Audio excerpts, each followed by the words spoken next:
Welcome to the Insurance Guy Podcast. From sales to insurance advice, we discuss ways to protect your business and grow it. Make sure to like and share this podcast. And don't forget to check us out at theinsurers.ca for all your business insurance needs. And here's your host, Mr. On. Hey everybody, welcome to the Insurance Guy Show one more time.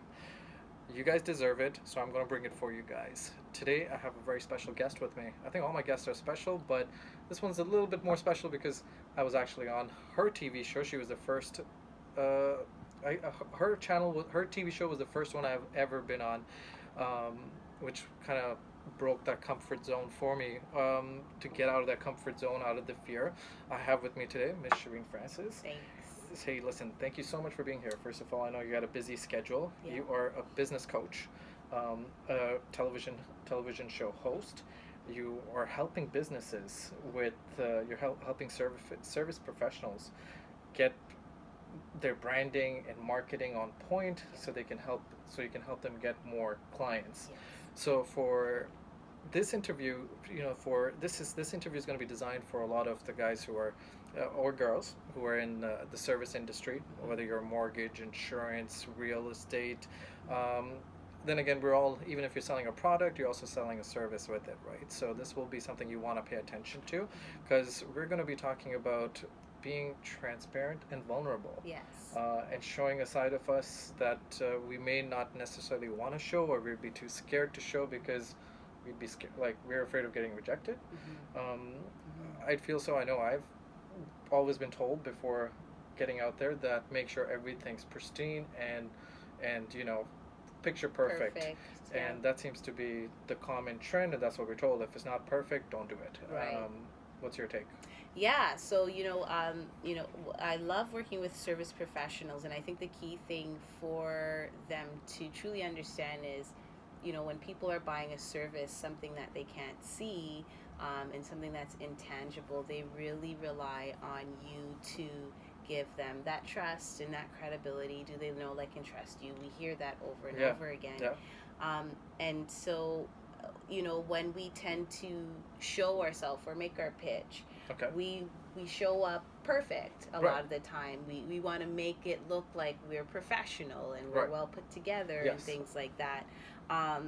However, what I teach my clients, especially if they're looking to, say, create a larger influence or following or get their message out on a larger scale, they're going to want to revisit a place of vulnerability, where their passion is, where they're really able to tune into why they're servicing the way they are. Okay. Because the point of the matter is, if you're looking to market yourself on a larger scale and get attention out there, you have to stand out, and there has to be something that makes you unique, and you can't find that in perfection. You can't be the same suited, tied up, suit with a tie, walking into a meeting looking like every other guy who's come, or girl who's come before you. Because if somebody came and did that to me, I had an instance like that once, where somebody came to me when I was looking for a certain product, and this gentleman came in a suit, tie, and when I was talking to a bunch of the people in the same industry, they all came the exact same way. Yeah. But one person stood out, and the way they stood out, and I don't encourage this, is to always maintain your credibility by being on time. But this person was late, and they told me that they were late because they forgot we had the meeting. Oh. And it wasn't a good thing. That's by any means. Good way to stand out. It wasn't a good way to stand out, but he stood out. Yeah. And I actually gave him credit because he was honest with me. Yeah. Because most people, if we get late, we automatically come up with excuses that go up far enough. Oh, my kids were sick, or I got stuck in the traffic, or whatever the case is. Yeah. This person blatantly came and told me that he forgot we had the meeting. He's like, I switched phones and I never got my calendar didn't get updated. I'm sorry, it was my mistake. Yeah, and the thing is, we are humans, right? We're not, just prototypes. We're not target markets. We're not. Yes, that's a part of the process, but really, it's just human to human connection. And so the Right. moment you see humanity in somebody, the moment you do see you see past the two-dimensional Right. person, is Right. the more that someone's open and willing to trust you in what it is that you have to offer. Right. So it's really interesting. And that happens to everybody. I had that happen to me yesterday, where I had I had booked 3 appointments Right. Okay. with one person, and all of them didn't get saved. Was that you? Uh, That was you. one of them was me. Yeah. That one is you. One of them was me, yeah. yeah. I don't know what happened that day. Three different appointments, and they didn't get logged. Yeah. And but it's just people. They've already known. They know you're real. They Right. know you're authentic. Yeah. And this doesn't mean you go and you mess up or whatever. Yeah. But there is a sense of you bringing your humanity to the picture. Where it doesn't become about numbers. It doesn't just become about percentages and things like that. People not only want to see that you're human, but they also want to feel like they're not just another sale for you. Mm. Yeah. So as a service provider, what is the first thing you tell them to do? How can they differentiate themselves? Like, what is one thing? What is one aspect of vulnerability that they can show to try to build that relationship? Right. I wouldn't recommend going in and installing people. I'm always late too, so that's probably not what you want to aim for. No. My favorite place to explore is their story and their past experience with the product. How has it transformed their life? What was their own transformation with the product? And we say transformation like, it could be hair growth, it could be vitamins and new energy, it could be, having no sense of control over your finances to having grabbing a hold of it. Okay. If you are able to, I recommend you find a story within your life where you had some sort of transformation that's related to your product and service, and use that as an example. It could be that you indirectly had a before and after with your service, or it could be a story of your clients. Okay. That's a before and after. If you don't have those stories, you can play off of other stories that you've had or other experiences that you went on in your life. So, for example, if you're working in the finance industry, you might have always been good with numbers, so maybe you don't have a 360 story to share. Okay. But maybe you were that math whiz. Maybe you were that one person that would just love to count numbers and count all the way to 100 and start all over again as a kid. Maybe you just were really good with numbers and you have quirky stories about how you did that. There's an amazing woman that I'm working with right now who's a real estate, she works in real estate, she's a mortgage agent, and she's able to share her story of when she first got a mortgage, when she thought she couldn't have. Okay. And now that when she tells that story to people, she is showing them the possibility that she was able to create something from nothing. Right. Okay. That gives the person that she's speaking to the idea that, wow, if she was able to pull a mortgage from nothing for herself, I'm sure she can do it for me. I see. Another example is this mortgage agent has she has a knack for Lego. Okay. Totally. You mean Lego different. like the toys? Lego toys, like those little building block, orange, yellow, green. Yeah. I love the movies. Right? So what we're doing is we're finding that we found something, a hobby that is related to her. How is it related? Well, real estate, when you think about real estate, you think about homes, you think about building blocks. I see. Okay. And so there are great fun outreach type of marketing programs that we are able to implement where maybe she's fundraising around Lego around Christmas time. So this is something that we're playing with.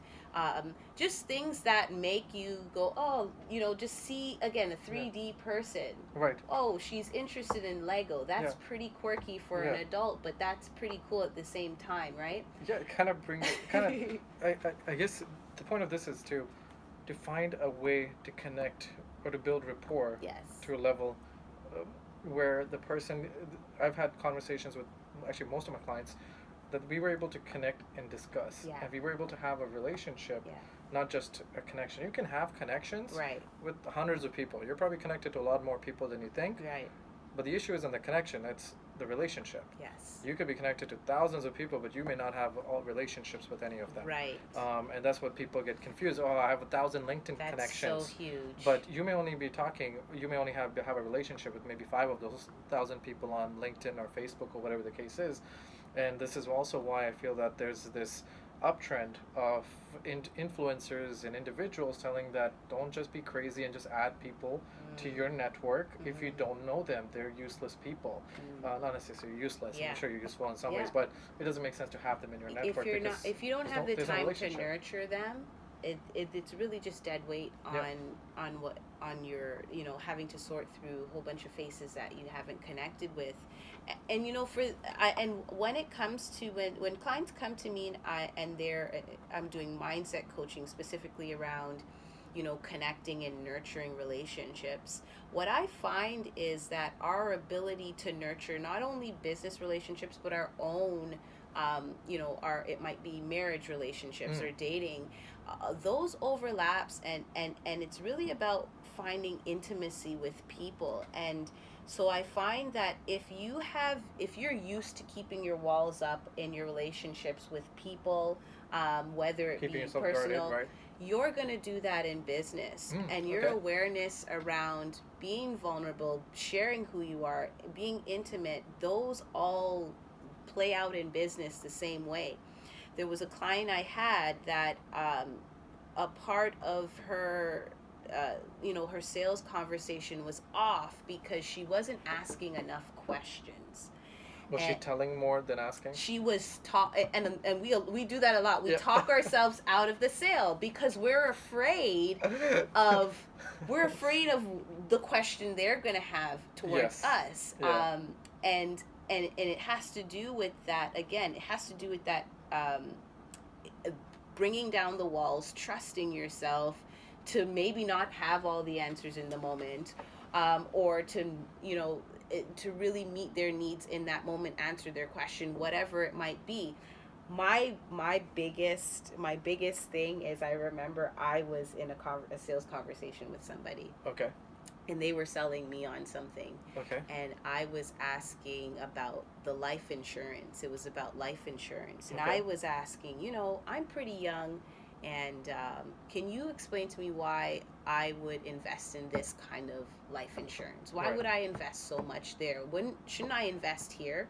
I don't know. Right. I was just asking the question.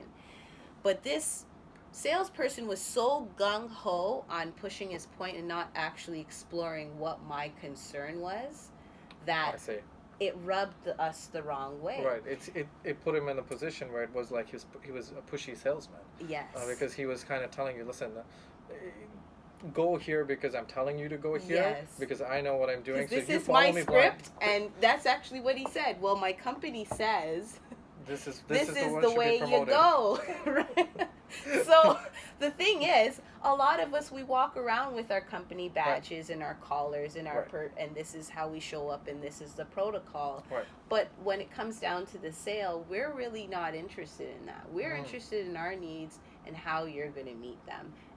And a part of that is going to take you really getting vulnerable, really understanding the emotion behind why people are buying from you. And just being able to add to that is, if you're at a point where if you don't know, Yeah. like you said, it's okay